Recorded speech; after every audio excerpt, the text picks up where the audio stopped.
Olá, muito bom estarmos juntos nesse momento. Vamos nos preparando, fechando os nossos olhos, soltando bem o nosso corpo físico, respirando fundo, sentindo os nossos mentores muito junto de nós.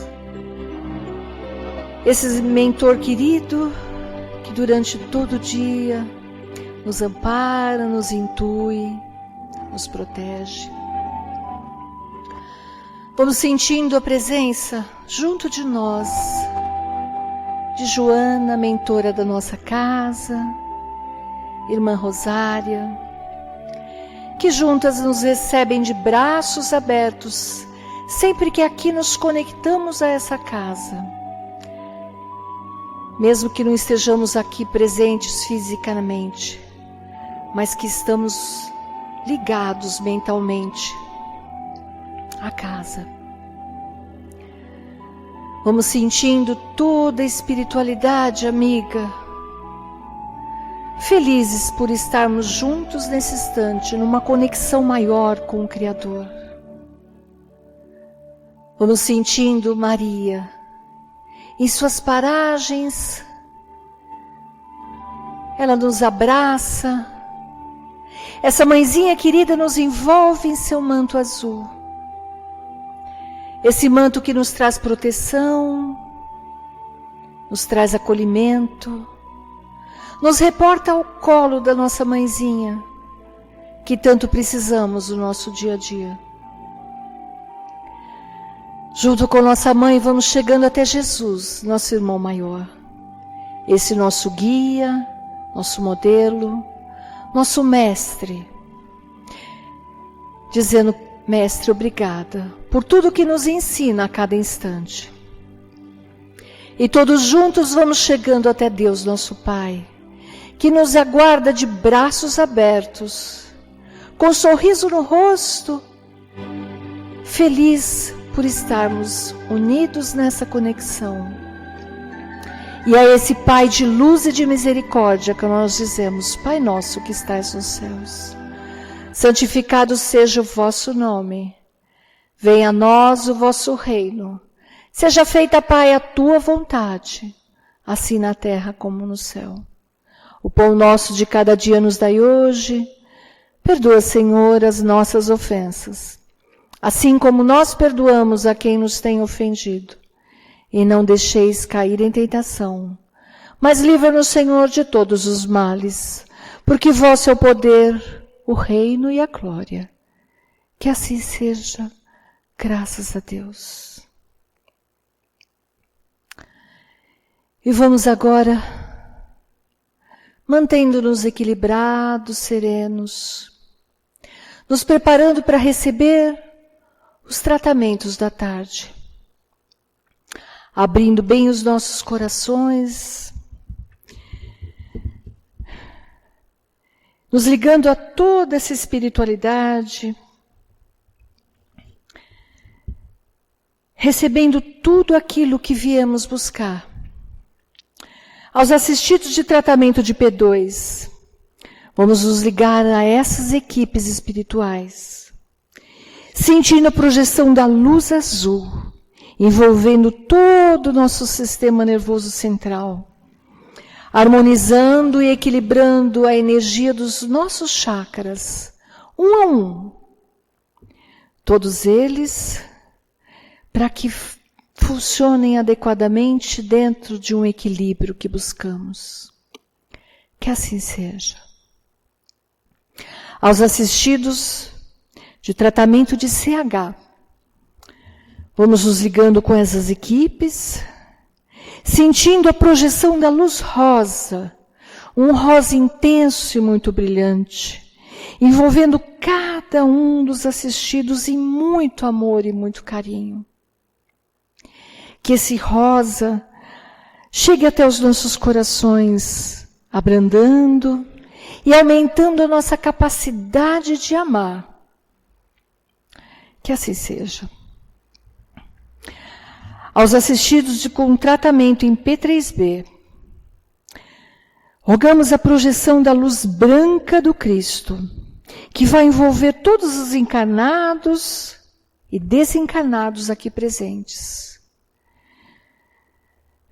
Pedimos a luz azul envolvendo o coração e a mente de todos os assistidos. As equipes espirituais vamos fazer um corte de ligação, que se fizer necessário com a luz laser, tirando todas as ligações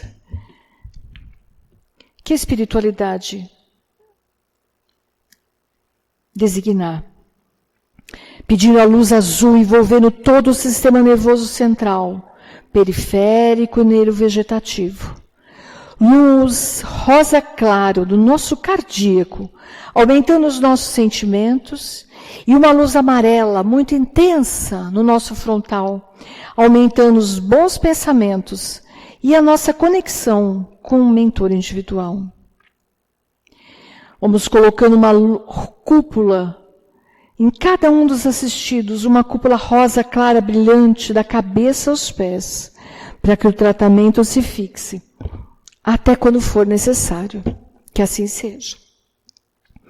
Aos assistidos de P1 e P3A, vamos nos ligando às equipes médicas do espaço, imaginando uma projeção da luz verde, que vai envolver todo o organismo físico e espiritual, tratando cada célula, cada órgão que se fizer necessário, para alcançar assim o fortalecimento físico e espiritual, atingindo a cura que for do nosso merecimento.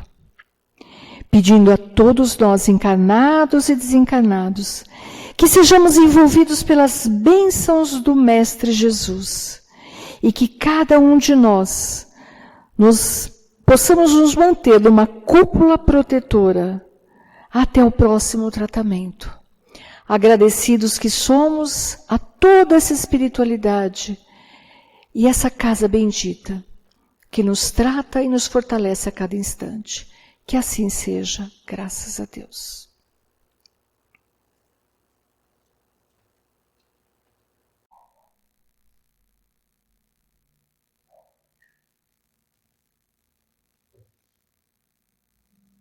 Olá, amigos.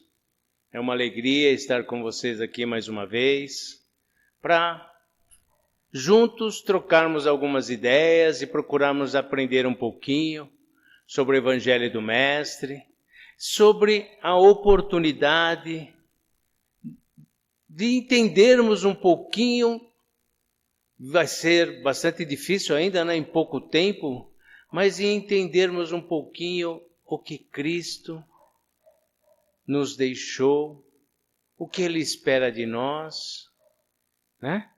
Então vamos juntos, mais uma vez, tentarmos entender um pouquinho as lições do Mestre e ver no que Ele pode contribuir para o tema que a gente vai tentar discutir hoje, que é o amor, bálsamo consolador das nossas aflições.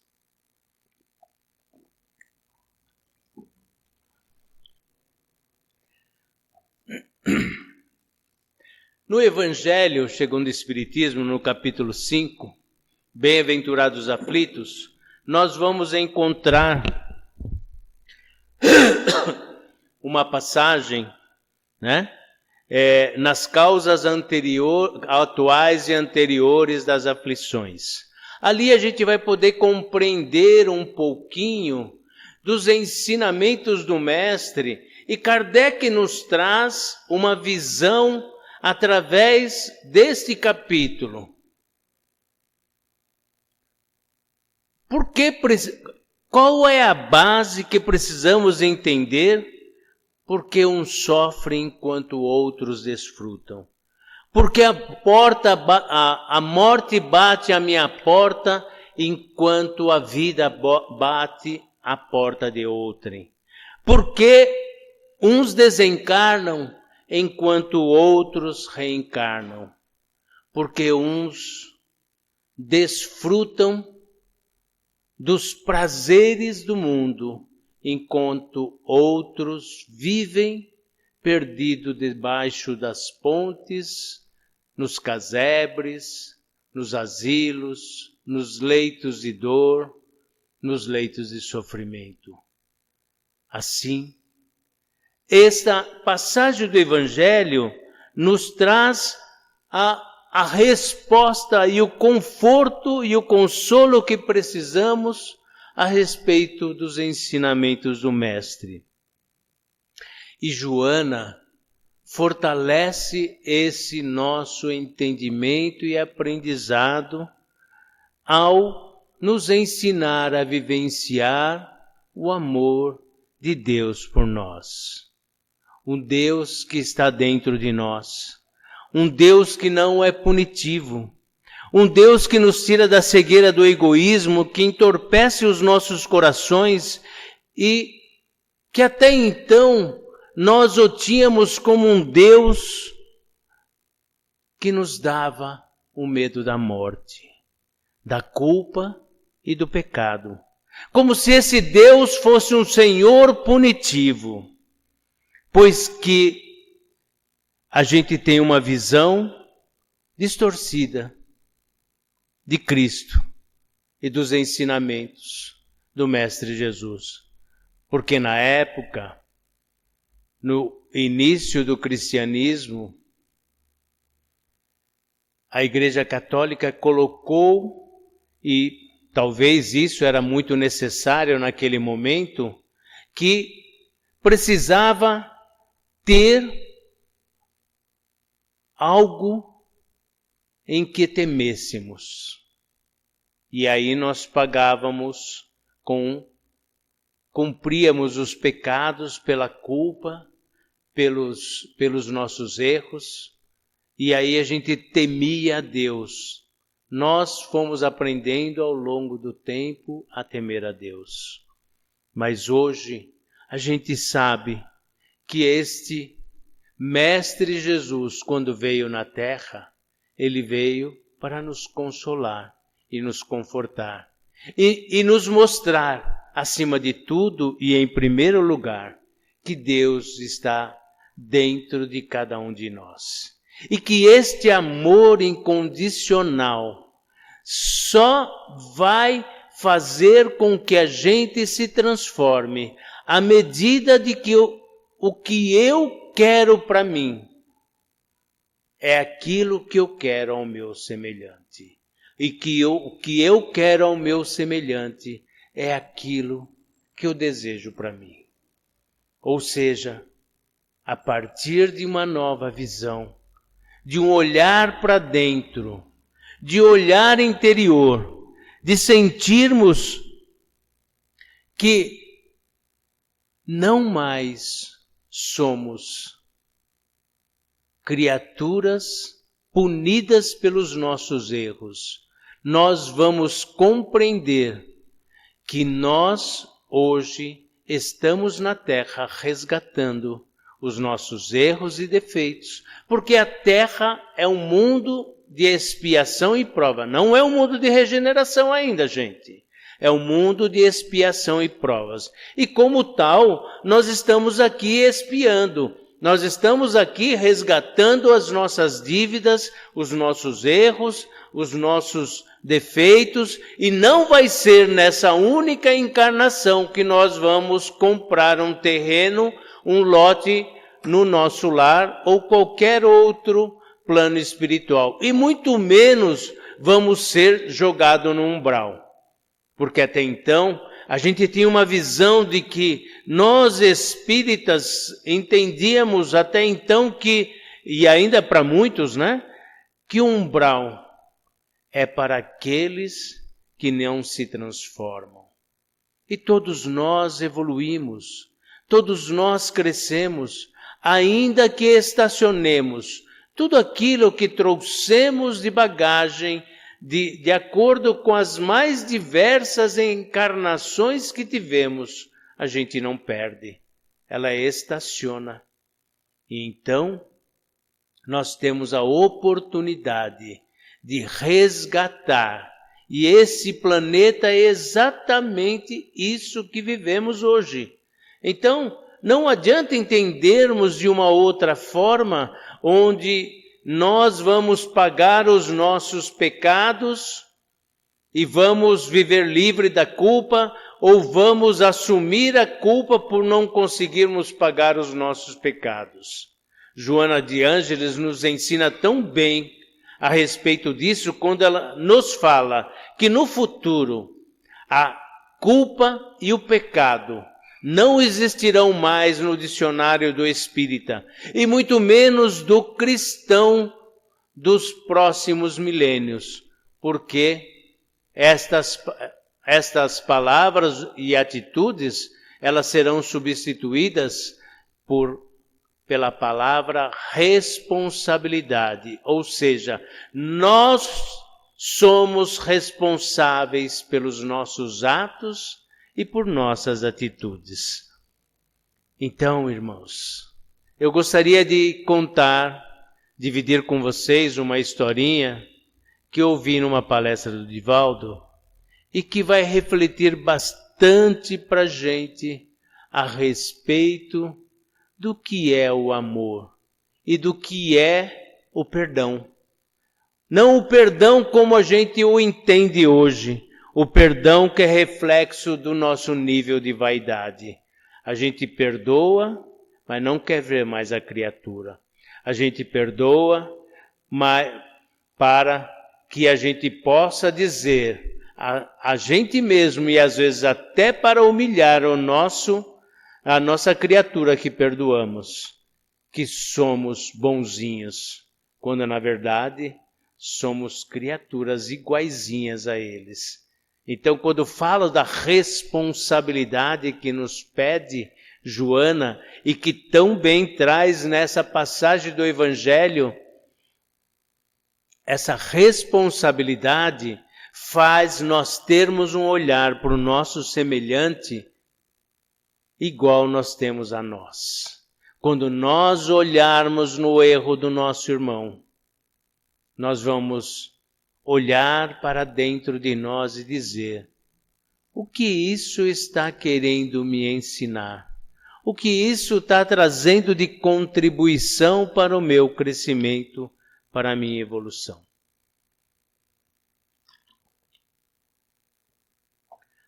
Conta-nos, Divaldo, uma história que está num livro escrito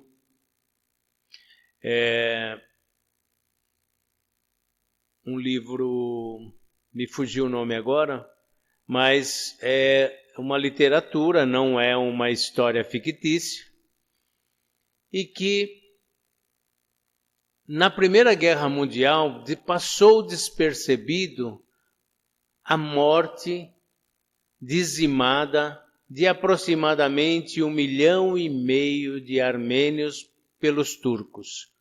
Enquanto existia a Primeira Guerra Mundial e todo mundo se preocupava com essa grande guerra, os turcos exterminavam ou tentavam exterminar os armênios e tentam matado aproximadamente 1,5 milhão de armênios. E conta-nos a história que um poderoso general turco adentrou as terras armenas, adentrou um lar onde lá se encontrava o pai, a mãe e as 2 filhas adolescentes, fazendo sua ceia. E ao adentrar, ele direto já alvejou e matou o pai da família. Em seguida, fez o mesmo com a mãe, na frente das 2 adolescentes, uma por volta de 14, 15 anos e a outra com 17. A de 14 anos, ele jogou para os soldados para que eles a estuprassem e fizessem as maiores barbaridades até que ela foi morta. Portanto, desagravo que aconteceu com ela, na frente da pequenina de 17 anos. E a de 17 anos, ele se encantou com ela e ele a levou a um bordel do qual ele era dono, para se prostituir e ser um meio de ganho para ele. E ela lá viveu por um determinado período, até que determinado dia ela conseguiu fugir.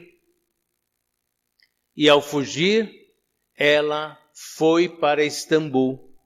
E lá em Istambul, ela, com muito sacrifício, conseguiu se formar em enfermagem. E se formando em enfermagem, ela foi se dedicar a um hospital. E era uma enfermeira super dedicada. Uma mulher que, apesar de todo o sofrimento, de todos os transtornos passados, de toda a vida de prostituição, que não foram muitos, mas foram, isso acaba com a mulher, ela tinha traços muito bonitos ainda. Carregava os traços armenos muito bonitos. E ela encantava a todos no hospital. Porque a dedicação dela era tanta e ela não tinha ninguém, ela vivia sozinha. Então, sempre que podia, ela dobrava o plantão, ela auxiliava o seu companheiro de trabalho, ela se dedicava às pessoas mais necessitadas que apareciam no hospital, ela dava de si o melhor.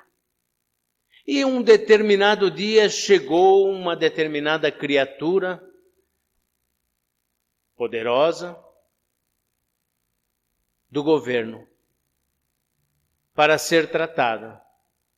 Mas as suas feridas eram tantas, ele tinha uma doença que ninguém conseguia saber qual a razão de suas feridas. Mas as suas feridas eram tamanhas e tão grandes que o cheiro de podridão era tamanho que os médicos não tinham coragem de chegar perto dele. E eles sabiam que ele ia morrer, porque tinha pouco tempo de vida, exatamente pelo grau de agressividade daquela doença que consumia as peles das mãos, do rosto, das pernas, dos pés. Muitas das partes era possível ver as veias e ver os ossos das mãos. E o cheiro era horrível, insuportável, e ninguém queria chegar perto dele. E como ele ia morrer mesmo, então deixaram lá.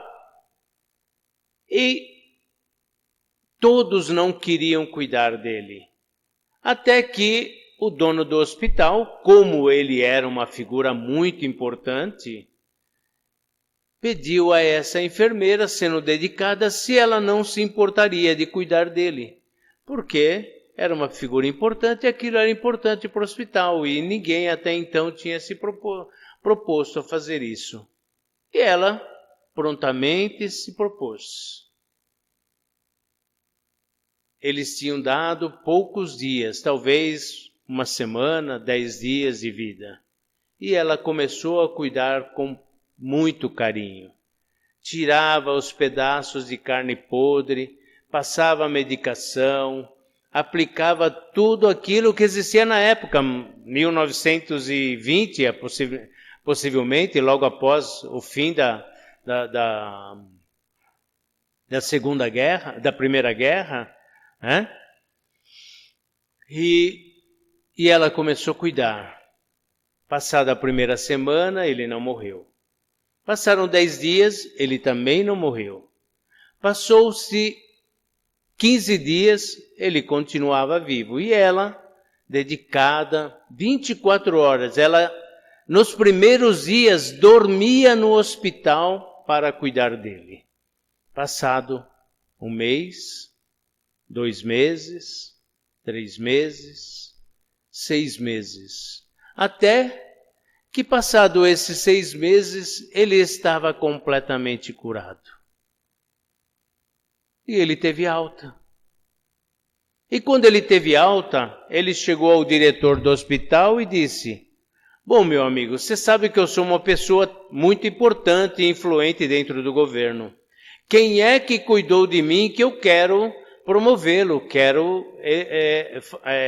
prestar contas por todo esse trabalho que teve comigo e eu tenho essa capacidade de fazê-lo crescer, né?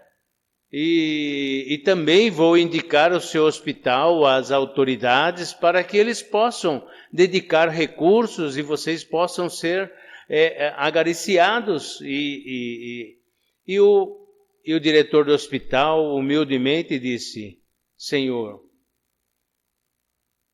o senhor foi cuidado apenas por uma única criatura. E chamou a enfermeira. Ela, durante todo o tempo, cuidou do senhor. E ele pediu que ela... conversou com ela e pediu, né, por que ela havia se dedicado para ele. Ele falou: esse é o meu trabalho, Senhor. Eu faria isso como faria para qualquer outra pessoa.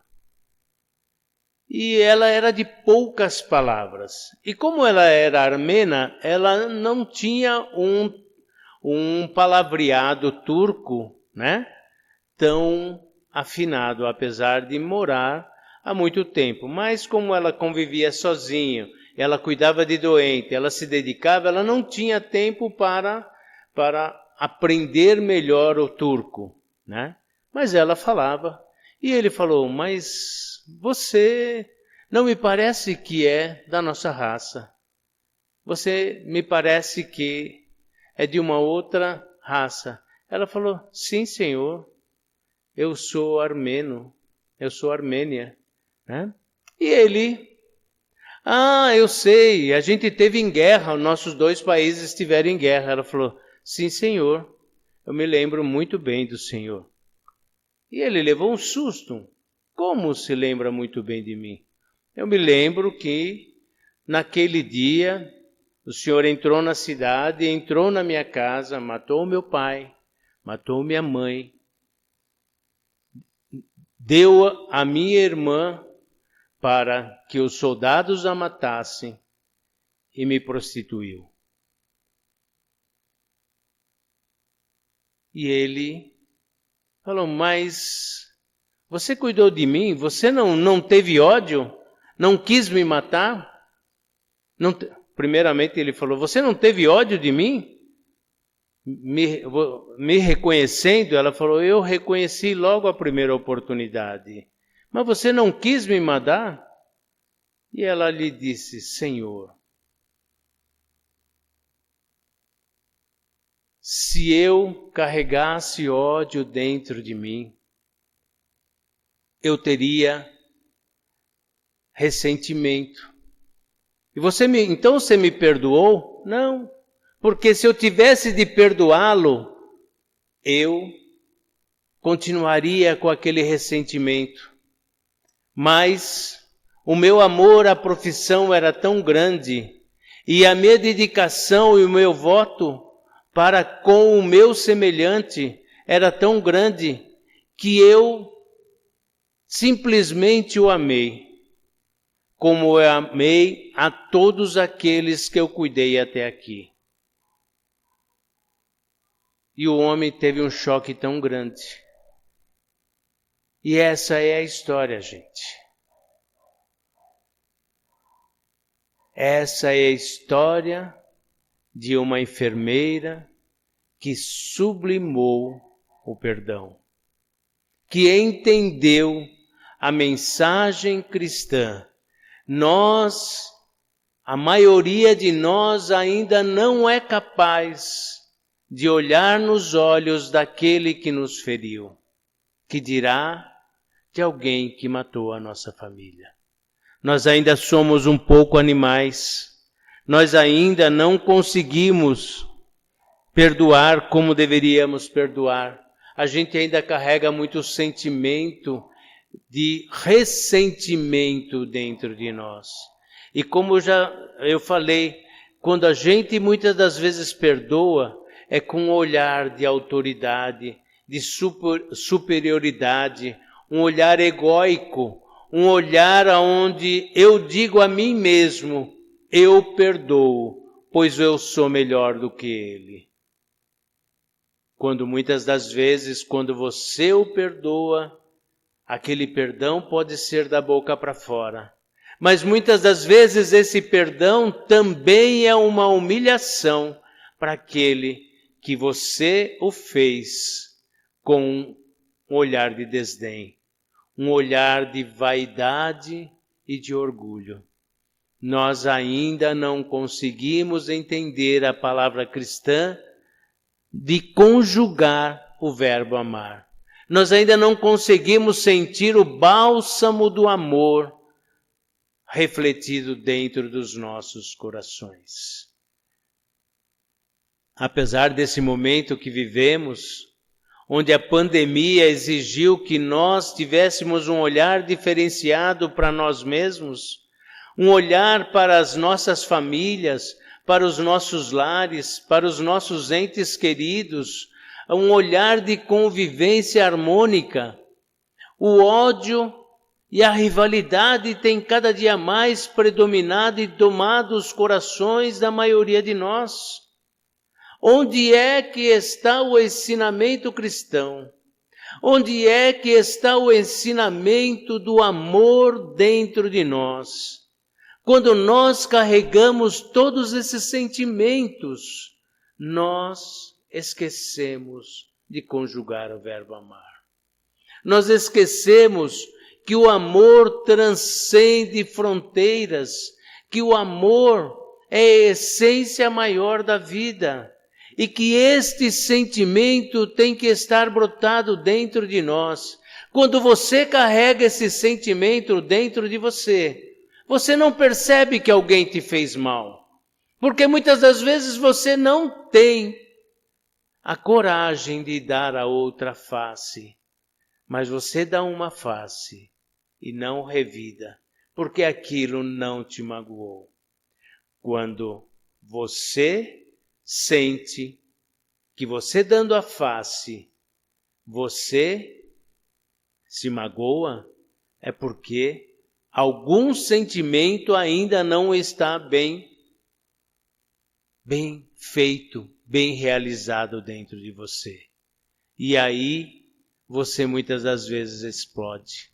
Nós ainda agimos muitas das vezes como animais, ainda como aqueles seres lá de antigamente, que trazemos dentro de nós o desejo de ver no Calvário o Cristo crucificado, mesmo sabendo que ele era inocente, que Barrabás era o ladrão, era o assassino.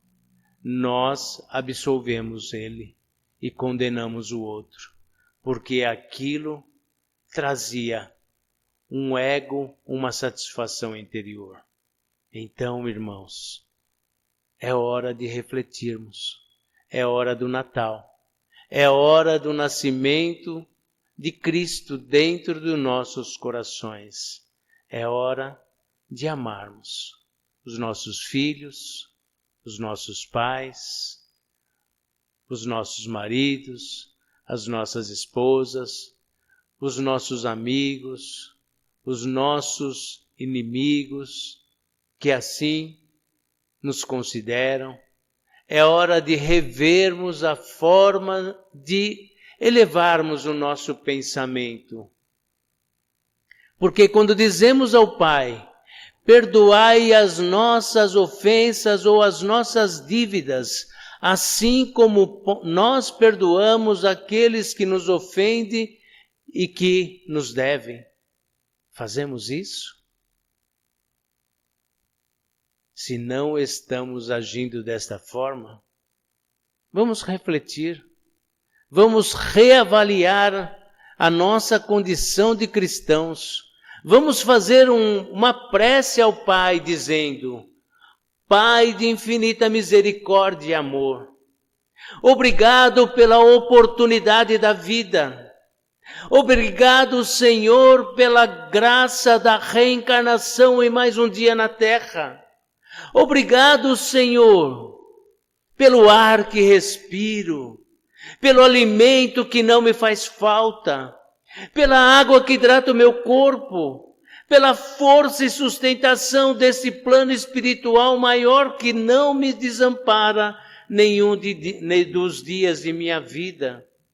Obrigado, Senhor, pela família que tenho, pelo lar que nos abriga, ainda que seja um casebre ou um palacete, pelos bens que Tu me concede, que Tu me empresta, ainda que eu seja um grande devedor e não tenha nada de posses.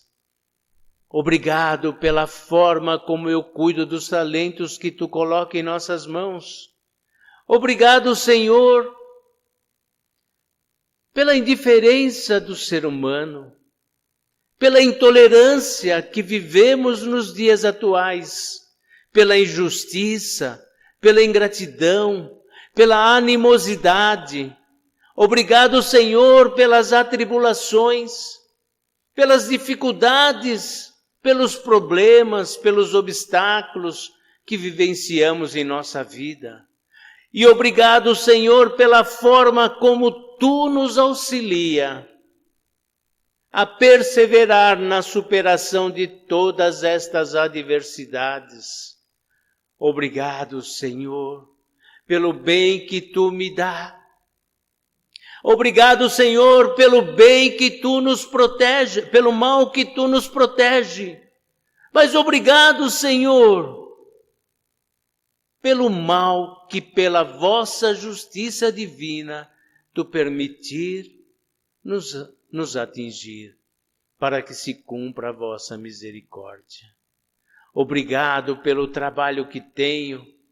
E se não tenho trabalho, obrigado a si mesmo, pois eu tenho alguém que me auxilia a levar o pão ao meu lar. Obrigado, Senhor, por estar doente nos leitos de dores dos hospitais, dos asilos, dos manicômios. E obrigado, Senhor, por purificar a minha alma através da doença. Obrigado, Senhor, pelos meus entes queridos que partiram e pela dor que existe dentro de mim, pela saudade que ficou, mas pela certeza que eu tenho hoje de saber que estes entes estão melhores do que nós.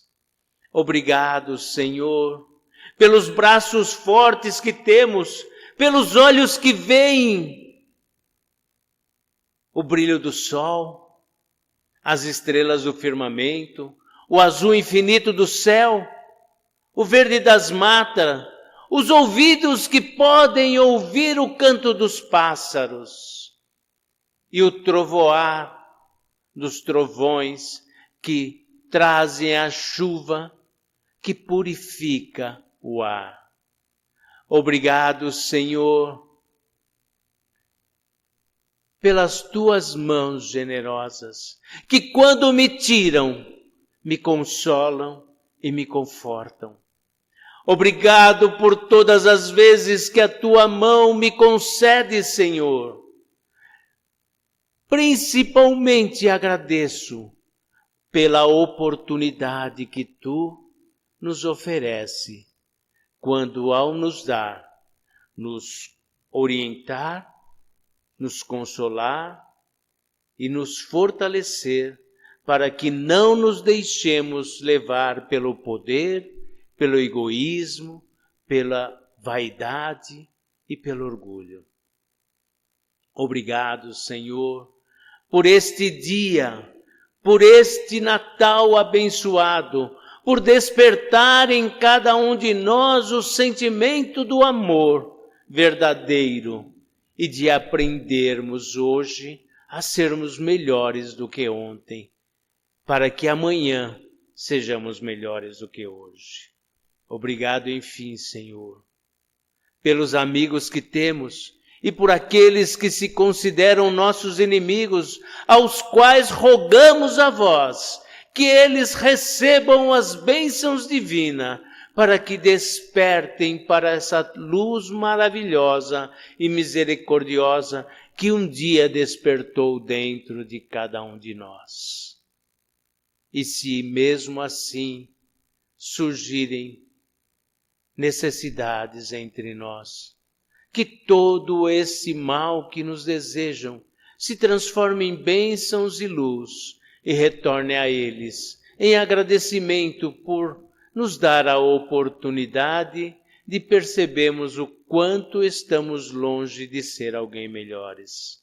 Obrigado, Senhor, por tudo que somos, por tudo que temos, por tudo que representamos e principalmente por tudo que Tu nos concede, pois sem a vossa vontade nada somos.